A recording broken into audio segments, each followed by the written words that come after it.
Hi, my name's Phil. I like talking about politics, and in this video I'd like to formally kick off the general election coverage by discussing why Rishi Sunak has called the election now, according to his own people, how his advisers once again demonstrated that they are completely useless, and how Tory MPs are not only not uniting, but the infighting seems to be getting worse. There could be actually more drama later today.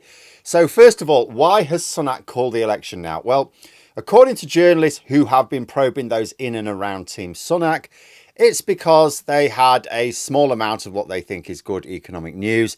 They know that the news is not going to get any better, and they are worried about the implementation of the Rwanda plan. In fact, I've spent a long time saying things will actually get worse economically by autumn, and the Rwanda plan is dead in the water. With each passing month, more and more people are getting way higher mortgage and rent bills. We have extra food and medicine shortages and price inflation due to our new Brexit import controls. Autumn is the time where people have to make decisions about the heating, so the cost of living comes more sharply into people's thinking. We'd be firing up the annual Tory NHS winter crisis. As for the Rwanda plan, if any flights did take off, would not stop the boats. So Sunak's plan would be exposed as a failure over this summer. And we don't even know that any flights would have taken off. I mean, we know that they're not going to now. In fact, Rishi Sunak has confirmed today that they're not going to. But remember that the Supreme Court ruled the Rwanda plan unlawful. Sunak's latest legislation was designed to deal with that, but we don't know that it actually did. Hasn't been tested in court yet. Again, I suppose there's no need to do so now. Sunak and his team have clearly calculated that pretending that the Rwanda plan would do all of these shiny things and stop the boats in a matter of weeks is better than letting people see it in action. This way, when Labour abandon the plan and then the boats are still coming in, say, September, the Tories are going, oh, we would have stopped the boats now. It'll all be over. It'll all be fine. You stopped it, you idiots. Whether the public believe this is another matter, but the Tories may feel there are more votes in telling the public, if you want to see the Rwanda plan implemented, you've got to vote for us one more time. And the thing is, as bad as the prospect is for the Tories right now, really is better to go to the polls now than in autumn, or worse still, winter. That would be mad. Sunak's problem is that people may not see this. Like, let's say the Tories end up with 100 seats. That would not be a bad result for them at this point. People would say it's disastrous. Why? Because it would be the worst result in the party's history. They've been around for 200 years, right? This would be by far and away their worst ever election result. And you would go, yeah, but it would still be worse in the autumn. Cost of living crisis worse. NHS winter crisis gearing up. Higher food bills without the wage rises to match. The situation in Gaza calming down. Various anti-Tory non-partisan campaign groups having had more time to prepare. By the way, if you want to donate to my non-partisan campaign group of choice, stopthetories.vote, link in the description below, or you could just type in stopthetories.vote. So calling the election now is way better than calling it later for the Tories, but that's not to say this makes sense, because you think to yourself, why didn't he call it for May the 2nd?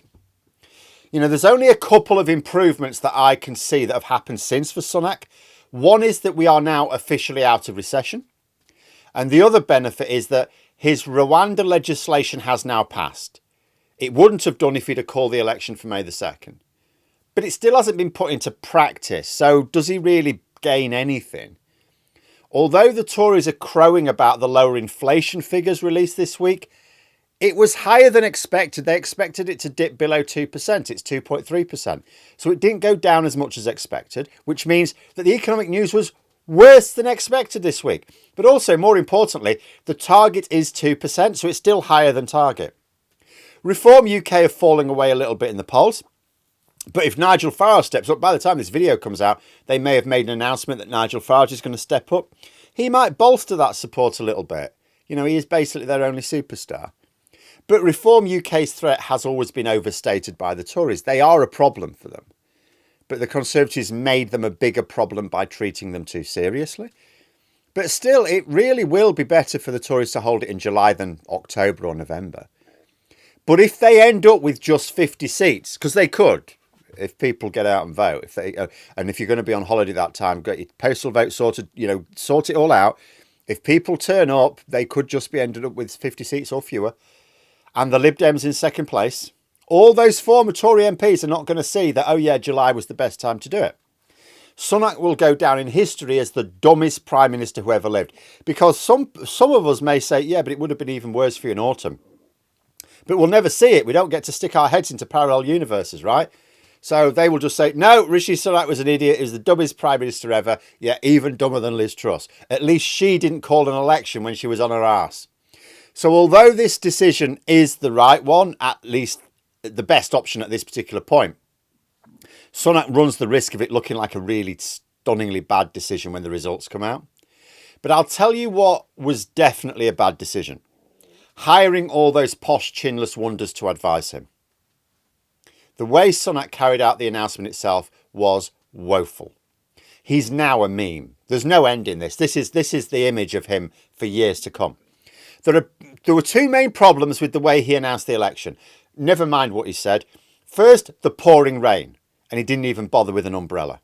Second, Steve Bray was blasting out things can only get better during it.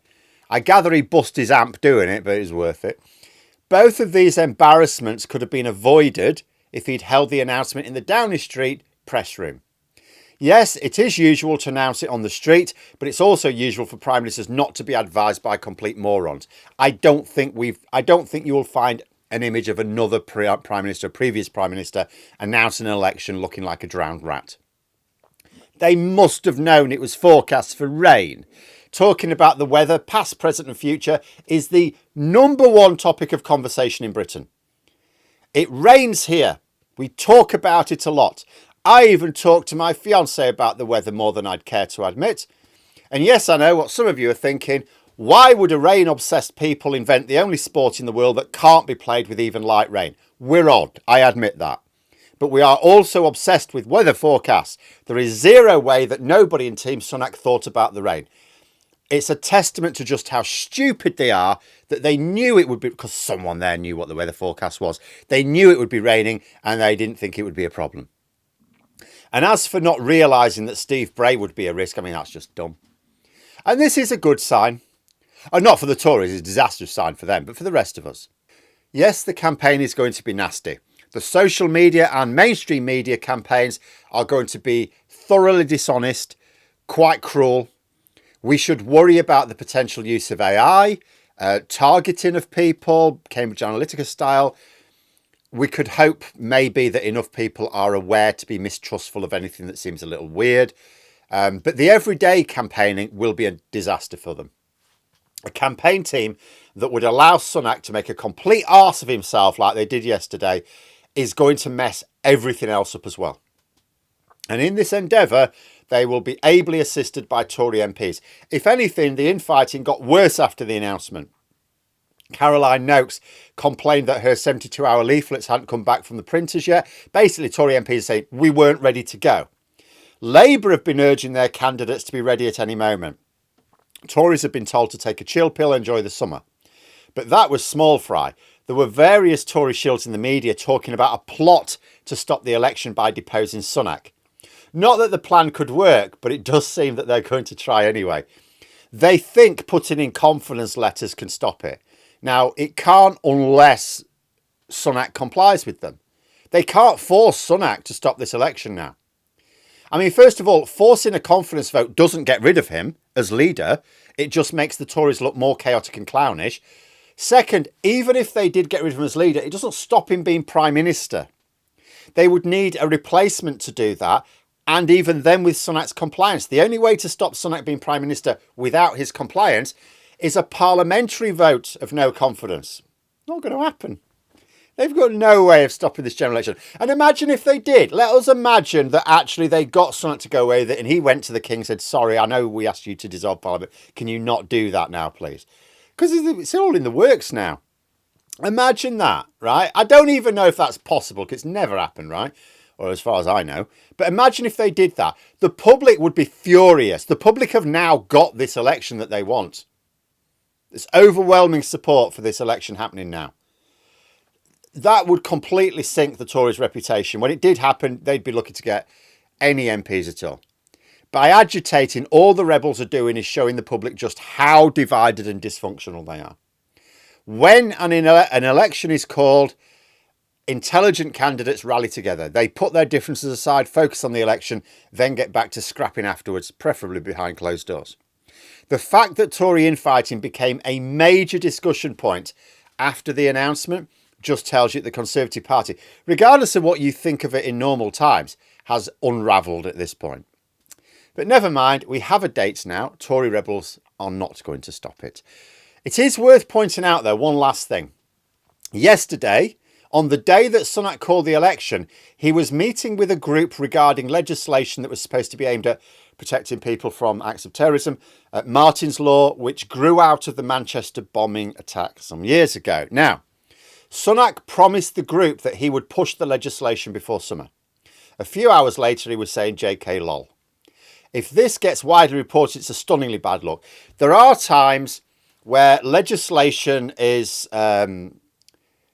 promoted by the government, Parliament in general, as a result of a campaign like this. And what you don't do is assure people that, yeah, we're serious about this legislation, we're going to push it before summer. Knowing, a grieving family, they're saying this to people who are grieving for a lost one, someone who died a violent death.